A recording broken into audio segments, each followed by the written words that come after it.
फिर उसके बाद ये पाया गया है, जो मैंने जवाब में दे दिया है, क्या क्या पॉइजन क्या क्या जो है वो उसमें पाई गई हैं। उसके बाद हेल्थ डिपार्टमेंट का जो काम था वो हेल्थ डिपार्टमेंट ने बखूबी निभाया है। ऑनरेबल चीफ मिनिस्टर साहब ने बहुत ज़्यादा इसमें मीटिंग्स ली, इवन चीफ सेक्रेटरी साहब को भी बुलाया, उसमें भी डिस्कशन हुआ है। लेकिन अब इन्वेस्टिगेशन की बात जो ऑनरेबल एमएलए साहब कर रहे हैं, उसके बाद ये हेल्थ डिपार्टमेंट का काम नहीं रहा है, क्योंकि कोई बीमारी नहीं थी। अगर कोई बीमारी होती तो हेल्थ डिपार्टमेंट का कंसर्न बनता, लेकिन फिर भी कंसर्न बनता है क्योंकि लोग जो मारे गए हैं वो हमारे अपने लोग थे, जम्मू कश्मीर के लोग थे। इंसानी जानें जो ज़ाया हुई नहीं होनी चाहिए। उसके बाद अभी भी एक इन्वेस्टिगेशन जो है वो चल रही है, अंडर वे है, जो कर रहे हैं होम डिपार्टमेंट।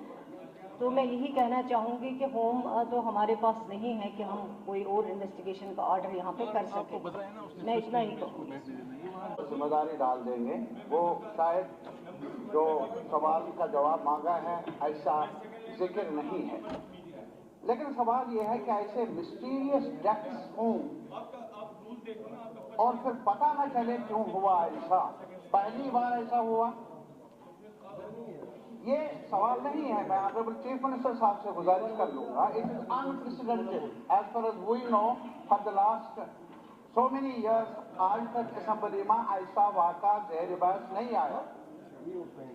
तो इसमें सिर्फ इतना ही नहीं है कि हमने इलाज किया, बिल्कुल किया, आपने बाद टेस्ट के लिए भेजा, बिल्कुल सही है, आपने सब तदबीरें वो जो भी जरूरी था आपने किया, बट इट इज नॉट जो रूट्स हैं इस मसले के, उसको जानना हमारे लिए जरूरी है। ऐसा क्यों हुआ, ये आज वहां हुआ कल पता नहीं है, या तो ये हम कहेंगे इनविजिबल हैंड्स काम कर रहे हैं समवेयर, तो उन इनविजिबल हैंड्स को एक्सपोज करना, सरेआम लाना, वो हमारे लिए फ्यूचर के लिए भी बहुत जरूरी होगा। चीफ मिनिस्टर साहब, they have demanded for CBI inquiry. I don't know which organization is